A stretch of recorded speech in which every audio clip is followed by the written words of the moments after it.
Hi everyone, എൻ്റെ പേര് ജയേഷ്. ഇന്ന് ഞാനിവിടെ എയ്സ് കോളേജ് ഓഫ് എഞ്ചിനീയറിംഗിനെ പ്രതിനിധീകരിച്ച് നമുക്ക് എൻട്രൻസ് എക്സാംസിനുണ്ടായേക്കാവുന്ന പല സംശയങ്ങളും അതെങ്ങനെ ടാക്കിൾ ചെയ്യണം എന്ന വിഷയത്തെക്കുറിച്ച് സംസാരിക്കാനാണ് നാം ഇന്ന് ഉദ്ദേശിക്കുന്നത്. എന്താണ് ഒരു എഞ്ചിനീയറിംഗ് എൻട്രൻസ് എക്സാം, അത് എന്തൊക്കെ ടൈപ്പ് ക്വസ്റ്റ്യൻസ് അതിൽ വരാം, മാത്രമല്ല അതിലെന്തൊക്കെയാണ് നമ്മൾ പ്രിപ്പയർ ചെയ്യേണ്ടത്, എങ്ങനെ ടെൻഷൻ ഇല്ലാതെ എക്സാം അറ്റംപ്റ്റ് ചെയ്യാം, മാത്രമല്ല അതിലേതൊക്കെ കാര്യങ്ങളാണ് നമ്മൾ ശ്രദ്ധിക്കേണ്ടത്, ഏതൊക്കെ ക്വസ്റ്റ്യൻസ് അറ്റംപ്റ്റ് ചെയ്യണം, ഏതൊക്കെ ക്വസ്റ്റ്യൻസ് നമുക്ക് സ്കിപ്പ് ചെയ്യാം, ഇങ്ങനെയുള്ള കാര്യങ്ങൾ എങ്ങനെ ഡിസൈഡ് ചെയ്യണം, നമ്മൾ എൻട്രൻസ് എക്സാമിന് പ്രിപ്പയർ ചെയ്യുന്ന സമയത്ത് മറ്റെല്ലാ കാര്യങ്ങളെക്കുറിച്ചും എന്തെല്ലാം കാര്യങ്ങളെക്കുറിച്ചും നമ്മൾ ബോധവാന്മാരായിരിക്കണം, ഇതൊക്കെയാണ് നമ്മളിന്ന് ഡിസ്കസ് ചെയ്യാൻ പോകുന്നത്. ആദ്യമായി ഒരു എൻട്രൻസ് എക്സാം അല്ലെങ്കിൽ ഒരു കോമ്പറ്റീറ്റീവ് എക്സാംസിനെ കുറിച്ച് നമ്മൾ പ്രിപ്പയർ ചെയ്യുമ്പോൾ അതെങ്ങനെയാണ് നമ്മൾ സ്കൂളിലെയോ കോളേജിലെയോ ഒരു സബ്ജക്റ്റ് എക്സാമിൽ നിന്നും വ്യത്യസ്തമായിരിക്കുന്നത് എന്നറിഞ്ഞാൽ മാത്രമേ ഒരു കോമ്പറ്റീറ്റീവ് എക്സാം എൻട്രൻസ് എക്സാമിന് നമുക്ക് പ്രിപ്പയർ ചെയ്യാൻ സാധിക്കുകയുള്ളൂ.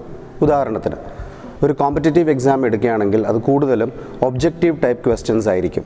മാത്രമല്ല പല തരത്തിലുള്ള ടോപ്പിക്സിൽ നിന്നും പല തരത്തിലുള്ള ഡിഫിക്കൽട്ടി ലെവലിലുള്ള ക്വസ്റ്റ്യൻസ് ആയിരിക്കും നമ്മുടെ മുന്നിൽ കാണുക. അതേസമയം സ്കൂളിലെയോ കോളേജിലെയോ ഒരു സബ്ജക്റ്റ് എക്സാം എടുക്കുകയാണെങ്കിൽ നമുക്ക് അതിനെക്കുറിച്ചൊരു അവബോധം ഓൾറെഡി ഉണ്ട്. ഇന്ന ടൈപ്പ് ക്വസ്റ്റ്യൻസ് ആയിരിക്കും വരുന്നത്, അതിൽ പ്രീവിയസ് എക്സാംസിന് ചോദിച്ച ടൈപ്പ് പാറ്റേൺ ക്വസ്റ്റ്യൻസ് എന്തൊക്കെയാണ്, നമുക്കൊരു നിശ്ചിത ടെക്സ്റ്റ് ബുക്ക് തന്നിട്ടുണ്ട്, നമ്മുടെ ക്ലാസ് റൂമിൽ അതിനെക്കുറിച്ച് പഠിപ്പിക്കുന്നു, അതിനെ ബേസ് ചെയ്തിട്ടായിരിക്കും ക്വസ്റ്റ്യൻസ്. എന്നാൽ ഒരു കോമ്പറ്റീറ്റീവ് എക്സാം ആകുമ്പോൾ നമുക്ക് ക്വസ്റ്റ്യൻസ് പ്രെഡിക്റ്റ് ചെയ്യാനുള്ള ബുദ്ധിമുട്ടുണ്ട്. മാത്രമല്ല സിലബസ് വളരെയധികം വ്യാപിച്ചു കിടക്കുന്നതിനാൽ ഏതൊക്കെ ഭാഗത്തിൽ നിന്ന് ഏതൊക്കെ ക്വസ്റ്റ്യൻസ് വരുമെന്ന് നമുക്ക് പ്രെഡിക്റ്റ് ചെയ്യാൻ പറ്റില്ല. അതിനാൽ പ്രിപ്പറേഷൻ ആ രീതിയിലായിരിക്കണം. പിന്നെ ഒരു വ്യത്യാസം എന്ന് പറയുന്നത് ഒരു സബ്ജക്റ്റ് എക്സാം, നമ്മുടെ സ്കൂളിലെ ഒരു എക്സാം അല്ലെങ്കിൽ കോളേജിലെ ഒരു എക്സാം എടുക്കുകയാണെങ്കിൽ നമുക്കതിന് 90% അല്ലെങ്കിൽ 100% മാർക്ക് വരെ വാങ്ങിക്കാൻ ആ സിലബസ് പഠിച്ചുകൊണ്ട് പോയാൽ സാധിക്കും.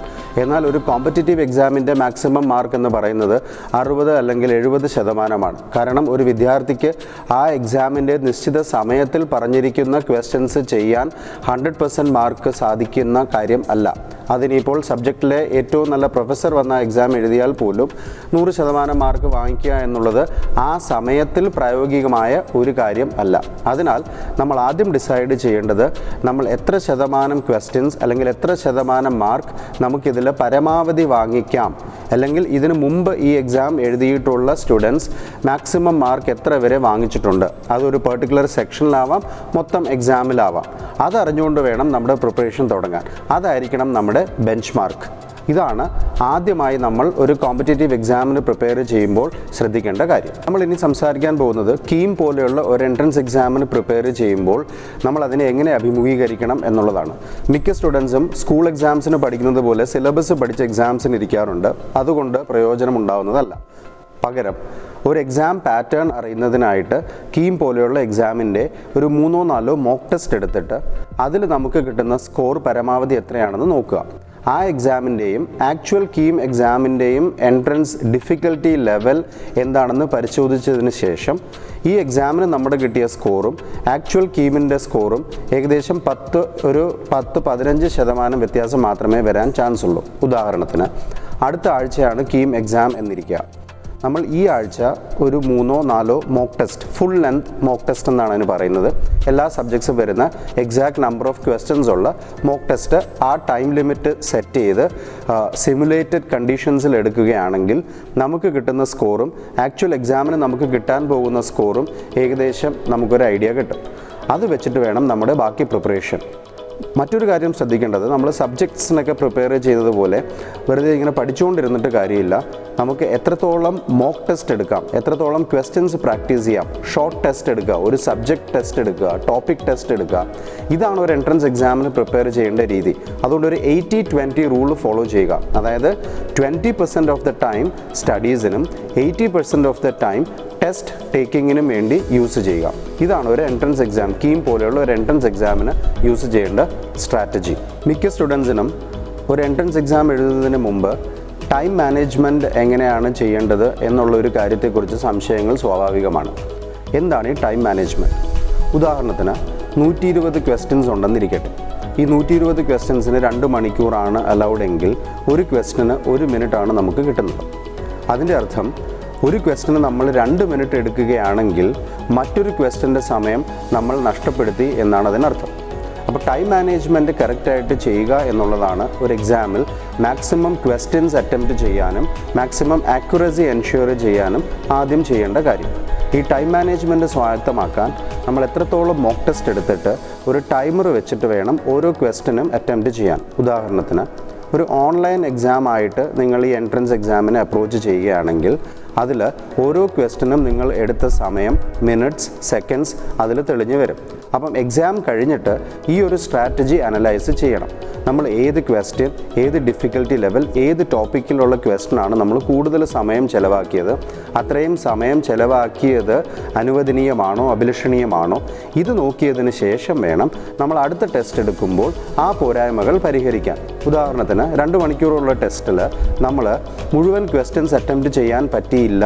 ഇത് മിക്ക സ്റ്റുഡൻസിനും പറ്റുന്ന ഒരു കുഴപ്പമാണ്. അതിൻ്റെ അർത്ഥം എന്താണ്? ചില ഈസി ക്വസ്റ്റ്യൻസ് നമുക്ക് വിട്ടുപോയിട്ടുണ്ടാകാം. ഇതെന്തുകൊണ്ട് സംഭവിക്കുന്നു? ടൈം മാനേജ്മെൻറ്റ് പ്രോപ്പറായിട്ട് നമ്മൾ ചെയ്യാൻ പഠിച്ചിട്ടില്ല.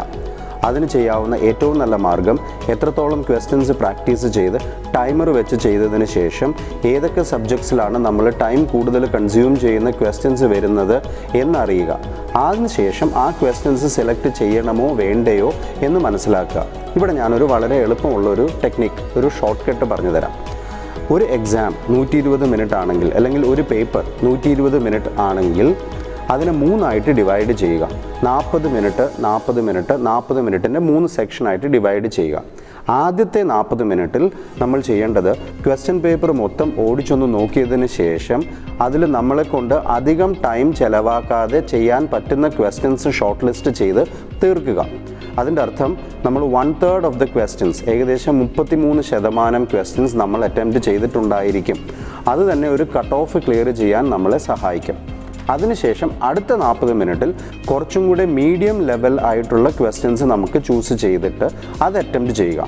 അതിൽ നിന്നും ഒരു 80% ആക്യുറസി. അപ്പോൾ ഈ ആദ്യത്തെ ഈസി ക്വസ്റ്റ്യൻസ് എല്ലാം നമുക്ക് ശരി കിട്ടണം ആദ്യത്തെ 40 മിനിറ്റിൽ.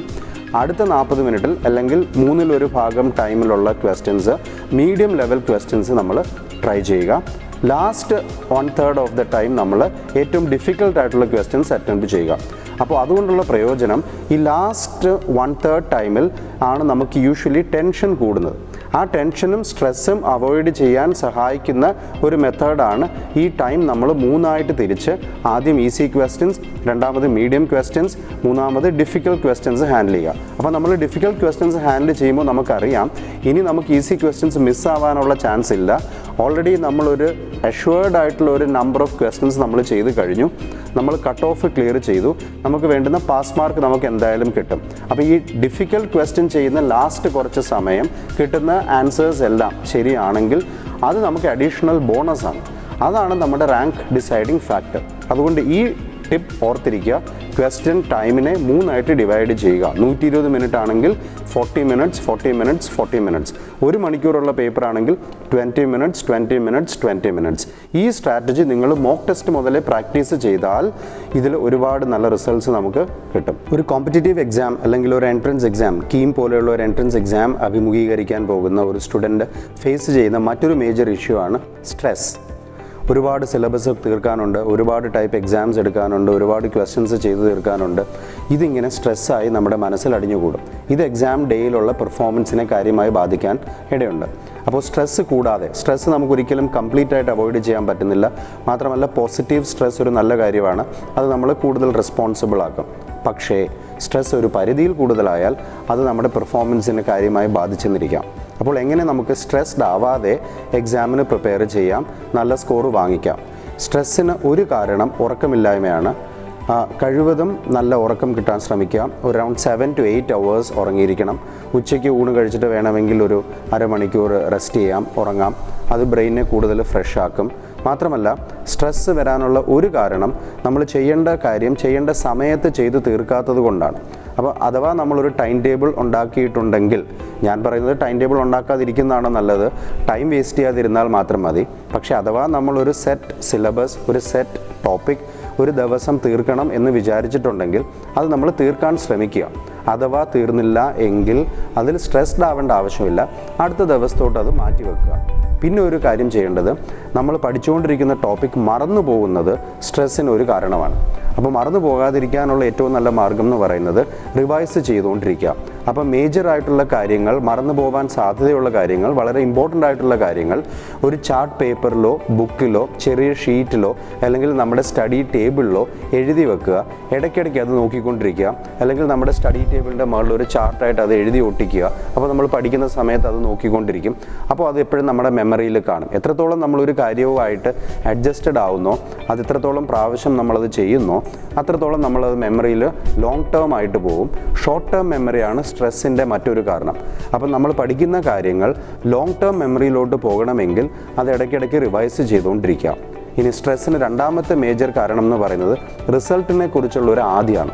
റിസൾട്ട് നമ്മുടെ ഫേവറബിൾ ആകുമോ? നമ്മൾ ഇത്രയുമൊക്കെ പഠിച്ചതിന് ശേഷം നമ്മൾ തോറ്റുപോയാൽ, അല്ലെങ്കിൽ നമുക്ക് എക്സ്പെക്റ്റ് ചെയ്ത മാർക്ക് കിട്ടിയില്ല, റാങ്ക് കിട്ടിയില്ല എങ്കിൽ ആൾക്കാർ എന്ത് വിചാരിക്കും? അങ്ങനെയുള്ള ചിന്തകളൊന്നും വേണ്ട. റിസൾട്ട് സെക്കൻഡറിയാണ്. നമ്മൾ പഠിക്കുക, നമ്മൾ കാര്യം അറിയാൻ വേണ്ടി പഠിക്കുക എന്നുള്ള ഉദ്ദേശത്തോടു കൂടിയാണ് ഒരു കാര്യം പഠിക്കുന്നതെങ്കിൽ നമുക്ക് റിസൾട്ട് ഓട്ടോമാറ്റിക്കലി വരും. അതുകൊണ്ടാണ് ഒരു കാര്യത്തിനോട് അറിയാനുള്ള ക്യൂരിയോസിറ്റി വെച്ച് പഠിച്ചു കഴിഞ്ഞാൽ സ്ട്രെസ് ഒരു പരിധിവരെ ബാധിക്കില്ല. കാരണം നിങ്ങൾ ഈ എൻട്രൻസിന് പഠിക്കുന്ന കാര്യങ്ങൾ, കീം അല്ലെങ്കിൽ ഏത് എൻട്രൻസിന് പഠിക്കുന്ന കാര്യങ്ങളും അതിൻ്റെ സിലബസ് നിങ്ങൾ പരിശോധിക്കുകയാണെങ്കിൽ ഫ്യൂച്ചറിൽ നിങ്ങൾ പഠിക്കാൻ പോകുന്ന സബ്ജക്ട്സിൻ്റെ ബേസിക്സ് ആണ് ഇപ്പോഴത്തെ എൻട്രൻസ് എക്സാമിന് ചോദിക്കുന്നത്. സോ ഇപ്പോൾ പഠിക്കുന്ന കാര്യങ്ങൾ നിങ്ങൾക്ക് ഭാവിയിലും ഉപയോഗപ്പെടും. അതുകൊണ്ട് ഈ ഫൗണ്ടേഷൻ സ്ട്രോങ് ആക്കുക എന്നുള്ളതാണ് സ്ട്രെസ്സ് കുറയ്ക്കാനുള്ള ഒരു മാർഗം. മൂന്നാമതായിട്ട് സ്ട്രെസ്സിൻ്റെ മറ്റൊരു കാരണം എന്ന് പറയുന്നത്, ഇതൊക്കെ ഞാൻ ഇത്രയും പഠിച്ചു, ഇനി റിസൾട്ട് കിട്ടി, ഇനി നല്ല കോളേജിൽ അഡ്മിഷൻ കിട്ടി, എന്നെക്കൊണ്ട് എഞ്ചിനീയറിംഗ് പഠിച്ചെടുക്കാൻ സാധിക്കുമോ? ഒരു എൻട്രൻസ് എക്സാം, കീം പോലെയുള്ള ഒരു സ്റ്റാൻഡേർഡ് എൻട്രൻസ് എക്സാം നിങ്ങൾ പ്രിപ്പയർ ചെയ്ത് പഠിച്ച് റിസൾട്ടിന് ബോധഡ് ആവാതെ കാര്യങ്ങൾ കംപ്ലീറ്റ് ആയിട്ട് സ്വായത്തമാക്കുകയാണെങ്കിൽ നിങ്ങളുടെ ഫൗണ്ടേഷൻ സ്ട്രോങ് ആവും. അതോടുകൂടി നിങ്ങൾക്ക് ആ ഫ്യൂച്ചർ എഞ്ചിനീയറിംഗ് എഡ്യൂക്കേഷൻ എന്നുള്ള ഒരു സ്ട്രെസ്സ് മാറിക്കിട്ടും. അപ്പോൾ ഇത്രയും കാര്യങ്ങളാണ് സ്ട്രെസ് മാനേജ്മെൻറ്റിനെ കുറിച്ച് ആലോചിക്കേണ്ടത്. ഒന്ന് സ്ലീപ്പ്, രണ്ട് റിവൈസ്, ഒരു ടൈം ടേബിൾ പ്രോപ്പറായിട്ട് പാലിക്കാൻ ശ്രമിക്കുക, നാലാമത് ഫ്യൂച്ചറിനെ കുറിച്ച് ഓർത്ത് ടെൻസ് ആവാതിരിക്കുക, പകരം അന്നന്ന് ചെയ്യേണ്ട കാര്യങ്ങൾ അന്നന്ന് ചെയ്തുകൊണ്ട് പോവുക. സോ നമ്മൾ ഇതുവരെ ഇന്ന് കണ്ട കാര്യങ്ങൾ ദയവ് ചെയ്ത് നിങ്ങൾ പ്രാക്ടീസ് ചെയ്യുക. അങ്ങനെയാണെങ്കിൽ നിങ്ങൾക്ക് എക്സാം വളരെ എളുപ്പമായിരിക്കും. All the best. എക്സാം എടുക്കുന്ന എല്ലാവർക്കും എയ്സ് കോളേജ് ഓഫ് എഞ്ചിനീയറിംഗിൻ്റെ മുഖേന ഞാൻ ഓൾ ദി ബെസ്റ്റ് വിഷ് ചെയ്യുന്നു. മാത്രമല്ല നിങ്ങൾക്ക് കീം എക്സാമിനെ സംബന്ധിച്ച് എന്ത് സംശയങ്ങളോ കൺസേൺസോ ഉണ്ടെങ്കിൽ KEAM help desk ACE college of engineering താഴെ കാണുന്ന നമ്പറിൽ നിങ്ങൾക്ക് കോൺടാക്റ്റ് ചെയ്യാവുന്നതാണ്. ഏത് വിധത്തിലുള്ള സഹായത്തിനും നമ്മളിവിടെയുണ്ട്. Thank you so much. All the best. Take care.